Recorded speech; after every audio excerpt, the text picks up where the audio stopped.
All right, welcome back to the channel. So, Errol Spence Jr. was called out by Manny Pacquiao's team, and they say they think Errol Spence is too slow to deal with Manny Pacquiao, and that is the only fight in boxing that Manny Pacquiao is looking at right now. Woo-wee. Let's talk about that in this video.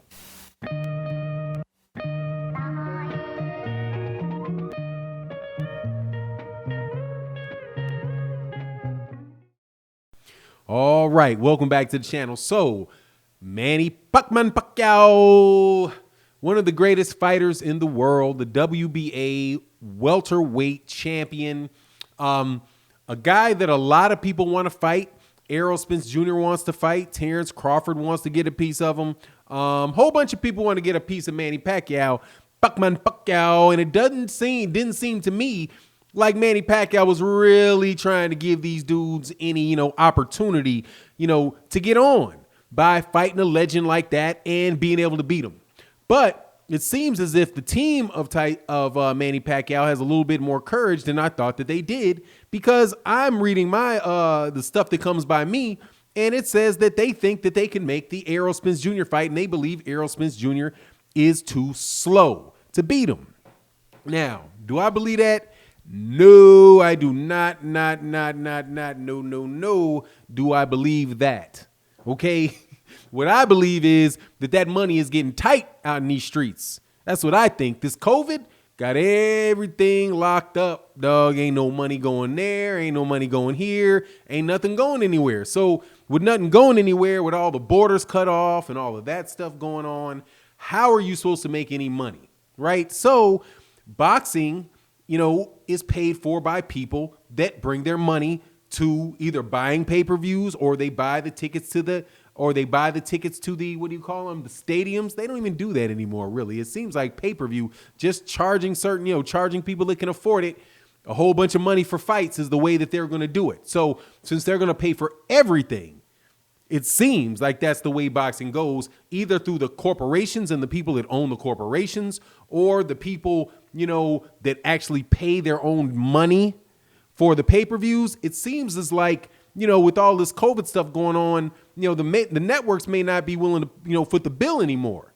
They might be saying, hey, man,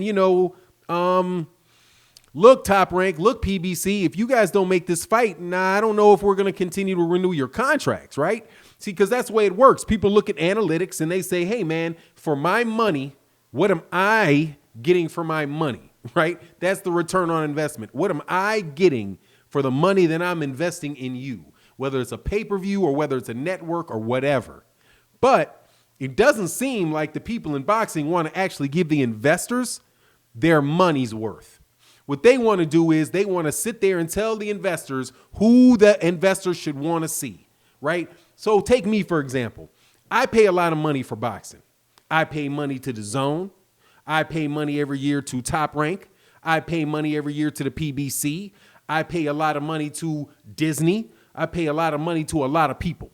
Okay, every year, a whole bunch of money coming out of my bank account. I can barely keep my money in there before it runs out to somebody else, right? But the people that I personally choose for that money to run out to, because I don't usually like it ain't my choice to give it to the government. They just say, hey, give me my money, right? And just take it straight out of my hands, right? However, the rest of everybody, the people that don't take my money straight out of my hands, I give it directly to them. I want to return an investment from them.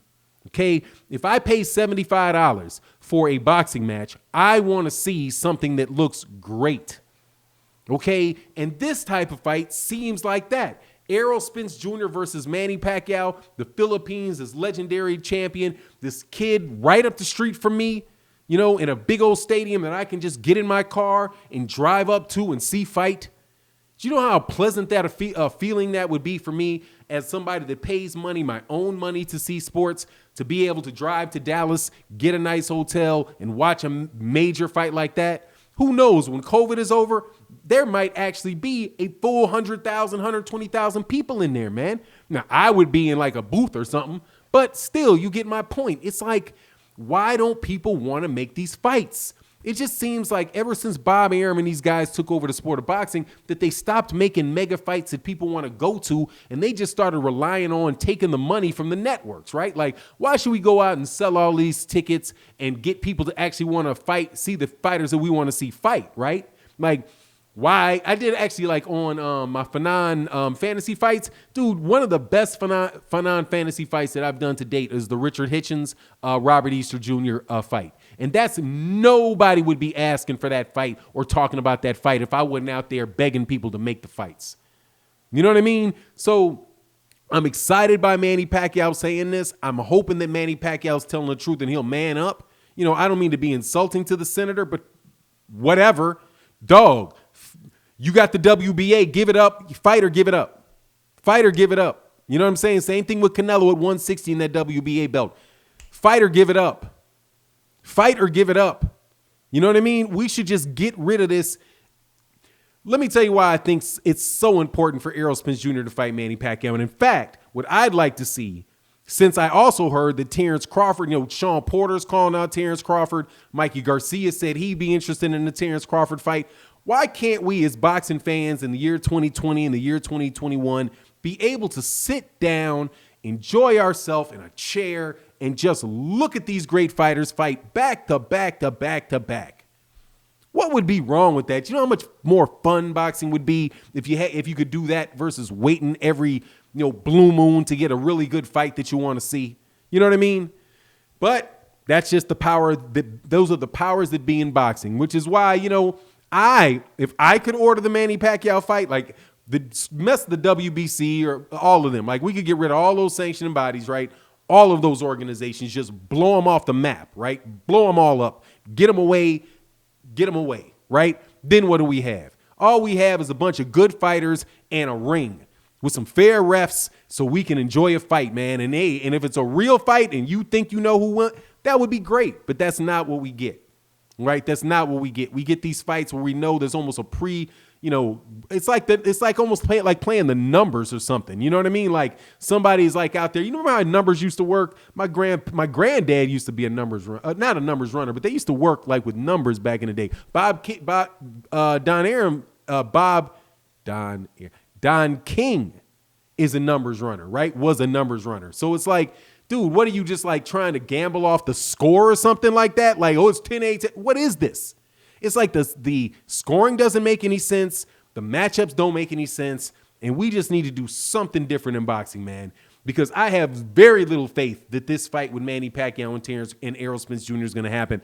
I just think it's a bunch of talk and a bunch of delay and a bunch of just stuff to keep your name in the press and keep you relevant, right? Because if Manny Pacquiao had seen something in Errol Spence Jr. the first time when he came to Dallas to see him, then he would have fought him. He would have fought him after that and not let him fight a tougher fight, in my opinion, which is Sean Porter, while Manny Pacquiao got to fight a guy coming off of an 2-year layoff and an injury with a broken hand.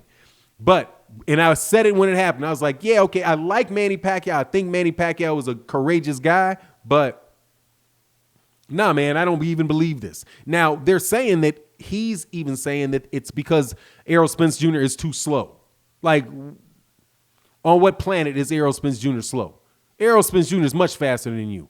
Much faster. His punches come straight at you. Technically, he's more sound. He's also a southpaw. We'll see. And at 43 years old or 44 years old or 39, I'm not sure how old Manny Pacquiao is, but whatever it is, dog, he's too old. He's too old to hang with that dude. He's too old to hang with Terrence Crawford. But I'm happy because if he takes this fight, that would tell me something about Manny Pacquiao, that he does not mind passing the torch to the people that deserve it passed to them, right? By what they do in the ring and not by some contractual negotiations or arbitrary garbage going on outside the ring that affects the outcome in the ring. We want to be able to see who the best fighters are without any games. You know what I mean? And it's just so many games. And this, for Manny Pacquiao, seems like another game. But if we as boxing fans, or if the people in the networks that are responsible for paying for all this stuff would either the networks would stop paying for it completely, right? Like Top Rank, you're not giving me the fights that I want. I'm done with you, right? Golden Boy, you're not giving me the fights that I want. I'm done with you. PBC, you're not giving me the fights. I'm done with you. Right? I'm just done with you. And we'll find some other organization that can come in and make this thing work, you know? But that would only be if the people that paid for boxing, either the fans, which is why I continue to talk to you about it, or the owners of the corporations who you never, ever really get to see face to face. If I had the opportunity to tell them, I would say, dude, stop paying for this garbage. It's not entertaining. I know the outcome of all the fights. Okay? Give me something good. Like Manny Pacquiao versus Errol Spence with no funny business.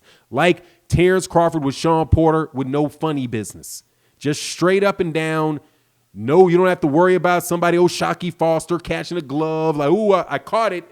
You know what I mean? That type of nonsense. But anyway, that's just my fantasy. You know, that's in my imagination. I hope all is well with you.